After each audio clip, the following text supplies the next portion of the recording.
Buenas tardes, señoras y señores. Bienvenidos a OPAO Noticias, edición mediodía. Pese a que aún no se conoce quién será el nuevo presidente del Perú, lo que sí se tiene muy en claro es que el próximo periodo 2016-2021 hay mucho por hacer en el tema de la educación. Y justamente recordemos entonces cuáles fueron las propuestas de Keiko Fujimori y Pedro Pablo Kuczynski para el tema educación. Enseguida la nota del día.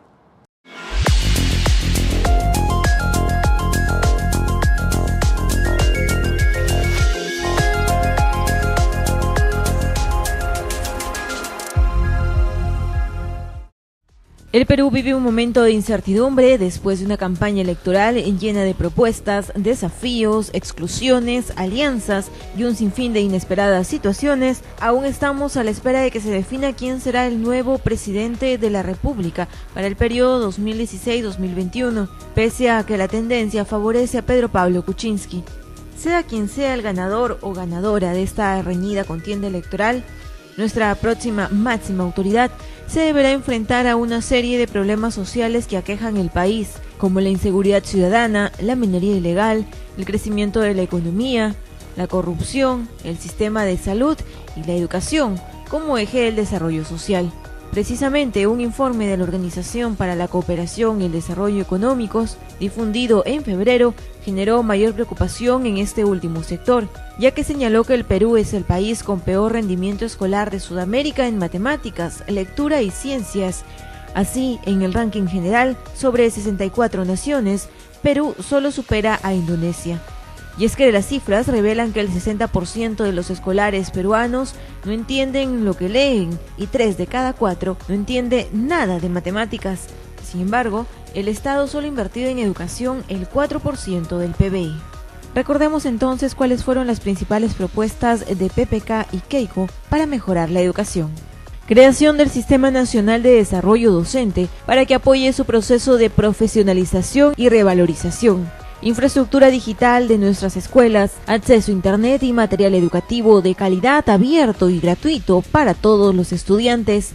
Impulsar la reforma del currículo para adaptarlo a las necesidades geográficas, sociales, culturales y a las demandas laborales de cada región. Una currícula que permita al alumno optar en los 2 últimos años por cursos electivos sobre actividades económicas de su localidad. Promover el uso de plataformas e-learning para la formación y complementación educativa en la educación superior. Atraer a los alumnos más destacados a la profesión docente a través de becas integrales en las mejores facultades de educación e institutos pedagógicos, incorporación de las TIC en el desarrollo curricular de la educación básica, un software educativo que contribuye al aprendizaje en áreas curriculares, diseñar el proyecto de colegios tecnológicos de alto rendimiento sobre la base de los COAR. Y para ampliar más sobre esta problemática y cuáles serían las posibles soluciones o propuestas para mejorar la educación en el Perú, hemos invitado, siempre en vivo y en directo en OPAO Noticias, a un destacado educador, el doctor Walter Rebasa, quien se desempeñó como gerente regional de Educación de la Libertad y también es docente en la Facultad de Educación y Humanidades de la UPAO. Doctor Rebasa, bienvenido a OPAO Noticias. Siempre un gusto conversar con usted. Gracias, Beto, gracias. Bueno, y ya hemos podido a través de la nota del día recordar cuáles son esas propuestas de uno u otro candidato, en este caso de Keiko Fujimori y Pedro Pablo Kuczynski, para abordar la problemática de la educación, que no es un tema de ahora, no es una preocupación de ahora. Durante mucho tiempo, muchos años, todos los gobiernos han puesto, o mejor dicho, los medios de comunicación enfatizado en la preocupación que debe tener el gobierno de turno en mejorar la educación.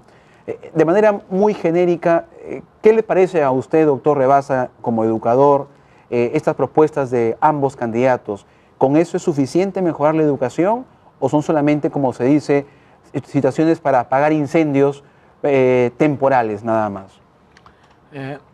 Primero creo que las propuestas de ambos no son excluyentes y ahí hay un tema interesante, lo que desde mi apreciación tendríamos que estar pensando en políticas públicas que sean más integrales y que sean de largo plazo.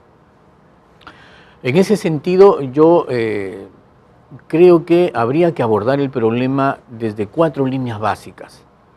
Una línea indudablemente tiene que ver con el tema físico, es decir, hay que mejorar infraestructura, eso no hay forma de decir que no. Si no mejoramos infraestructura, difícilmente vamos a seguir avanzando. Y cuando digo infraestructura estoy hablando inclusive de equipamiento, pero hay que concentrarnos en las áreas que están menos favorecidas. Las zonas rurales. Los ámbitos rurales principalmente.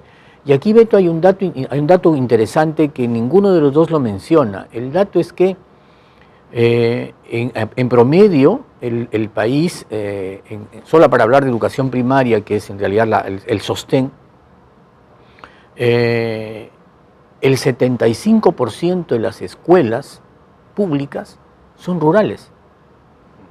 Y en el caso de La Libertad, las escuelas primarias es más o menos el 65%. Sin embargo, de ese total, de ese 75%, si las cifras no han variado mucho en estos últimos 5 años, yo diría que el 80% de esas escuelas no tienen saneadas sus propiedades. Por lo tanto, no se puede construir ahí. Entonces, el Estado lo primero que tiene que hacer como política pública es regularizar la situación de todas las propiedades que tienen las escuelas. Para poder invertir en para ellas. poder hacer infraestructura, porque Claro. si no vamos siguiendo haciendo infraestructura en las grandes ciudades, 30, 40, 50, 60 millones, y con esa cantidad podríamos estar haciendo tranquilamente unas 10 escuelas rurales. Entonces, ahí creo que hay que Es un tema detenerse. pendiente entonces Así es. del nuevo Así presidente es. de abordar esa problemática del saneamiento Así legal es. de los terrenos. Así es, porque si no, no vamos a tener el problema de estar invirtiendo siempre en las grandes áreas urbanas. Y luego, después reclamamos por qué tenemos digamos, un déficit tan alto de aprendizajes, cuando la diferencia que hay entre la zona urbana y la zona rural es bastante alta, ¿no? Sí, otra propuesta que ha venido reiterando el candidato de Peruanos por el Cambio habla sobre el proceso de desarrollo de un nuevo diseño curricular. Eso también es un tema reiterativo, ¿no, doctor? Siempre se ha venido incidiendo en que hay que actualizar, modificar el diseño curricular de acuerdo al contexto geográfico del alumno. ¿Hemos avanzado en ello o es una propuesta, es lo mismo de siempre? ¿O cómo analiza usted esta postura que tiene Peruanos por el Cambio? En realidad, el diseño tiene que estar pensado en los contextos en el que se va a aplicar. Recuerda que el currículo tiene sentido solo en el aula. Si no se aplica en el aula, entonces no entendemos lo que está pasando con el currículo. Y el currículo tiene que ser un instrumento que hay que mirar siempre, hay que renovarlo, hay que ir recreándolo, hay que ir reestructurándolo. Ese es un proceso permanente. En lo que se tiene que enfatizar, creo yo, es en brindar una autonomía mucho más amplia a las escuelas para que puedan ajustar el currículo a la escuela. Porque la escuela es la que tiene, en realidad, todo el impacto del currículo. Y aquí va el segundo elemento que yo al iniciar dije 4. Para usar este término de repente fuera de sitio, pero ¿en dónde se libra digamos, la batalla de los aprendizajes? No se libra en el ministerio, no se libra en las direcciones regionales, en las UGELs, se libra en la escuela, se libra en el aula. Y ahí está el reto de cualquiera quien sea el gobierno. En el día a día con el profesor y sus alumnos. ¿no es en cierto? el aula es donde se resuelve el problema. Y eso implica varias cosas. Implica un profesor mejor formado, una formación inicial más eficiente, una formación permanente que creo que el ministerio debe dejar de ir pensando ya en los famosos capacitaciones en cascada, que se diluye el proceso y cuando llega el maestro llega con otro mensaje, con otro discurso. 3, se tiene que ir actualizando los materiales y los recursos didácticos. Cuando hablamos de tecnología, por ejemplo, de TICs, las zonas urbanas y aún las zonas rurales, los chicos tienen un manejo, de repente la zona rural no tan amplio como tiene la zona urbana, pero el chico de la zona urbana tiene un manejo eficiente de la tecnología y el maestro no lo tiene. Entonces, Claro, el alumno conoce más que su maestro. Y ahí hay un problema que hay que resolver, o sea, hay que resolver el problema en la escuela, ¿no es cierto? Eso no implica dejar de mirar infraestructura, como decía, o equipamiento.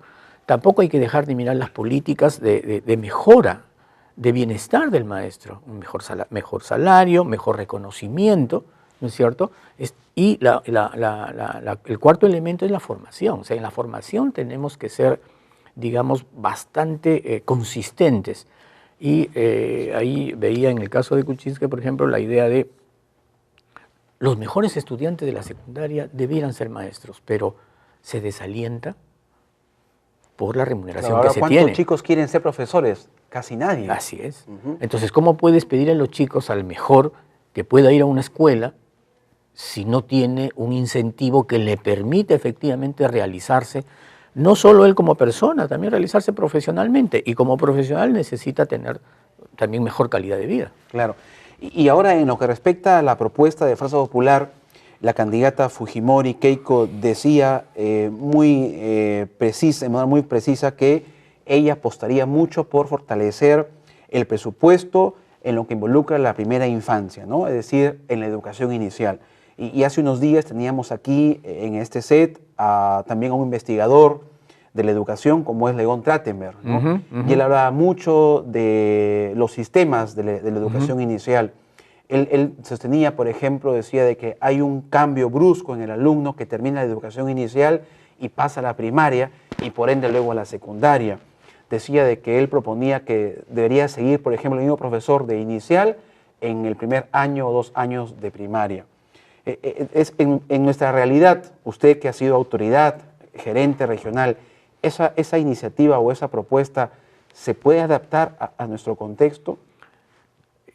La idea es clara y es perfecta. Es más, yo te podría decir que muchas de las escuelas privadas hacen eso. El problema es la legislación. No se permite que alguien de un nivel distinto trabaje en otro nivel. Desde mi apreciación y desde mi experiencia, no solo en términos, digamos, del manejo del ejercicio de la función pública, sino de la experiencia en el aula y de la formación de maestras. Claro, como académico. Como la mejor maestra de primer grado es una maestra inicial. Pero la norma no te permite, pues. No puede haber una maestra inicial legalmente enseñando primer grado. Debería ser la maestra inicial la que enseña primer grado.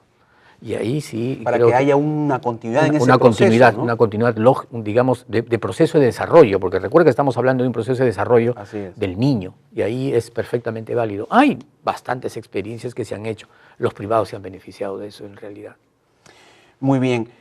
Bueno, doctor, el tema de la educación demandaría mucho más tiempo, es un tema que hay que analizarlo y proponer para que haya, pues, resultados efectivos. Le agradezco por su tiempo, por haber compartido con nosotros.